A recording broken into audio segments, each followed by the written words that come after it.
And if it breaks below it, that's my cue to get out, because now the average person over that month since the event is now in a losing position. The sellers have the opportunity to take control.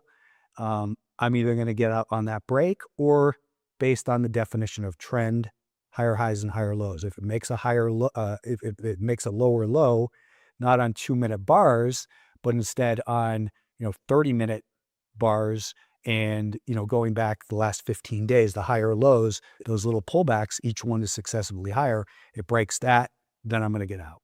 And the beauty of this is, for those of you watching who maybe their time frame is a little bit longer, you can extrapolate the same logic you're using to the weekly and daily chart. It's fractal. It's fractal. That's the beauty of technical analysis. So what I just did there accidentally was just, talk about strategy as well, because just talking about the VWAP itself is kind of boring. It's okay. What do you do with this thing?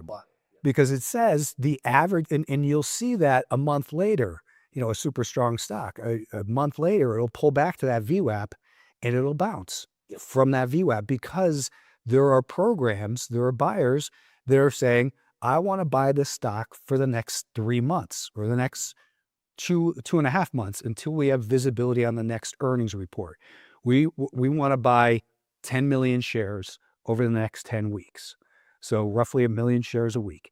As it pulls back to the daily VWAP, they're defending that. If it pulls back to the 2-day VWAP, or the week to date or the month to date, or since the earnings, then I'll look at that stock again and say, all right, I already took my profits. Now it's back to the anchor from the earnings.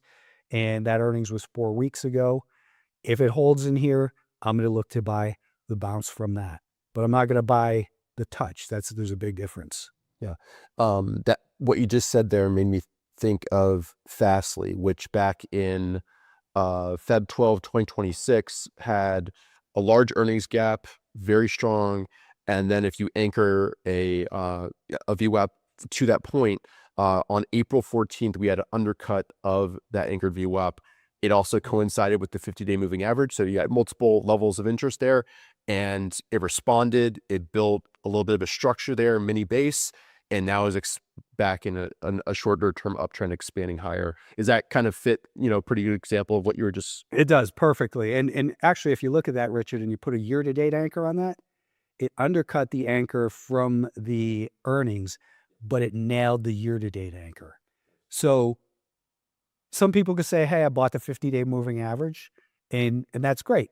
And I wouldn't have bought the 50-day moving average. I wouldn't have bought the anchor from the earnings, and I wouldn't have bought the anchor from the year-to-date. That's my cue to say, okay, we've got the year-to-date anchor, the earnings anchor, and the 50-day moving average. These are levels of interest. Why?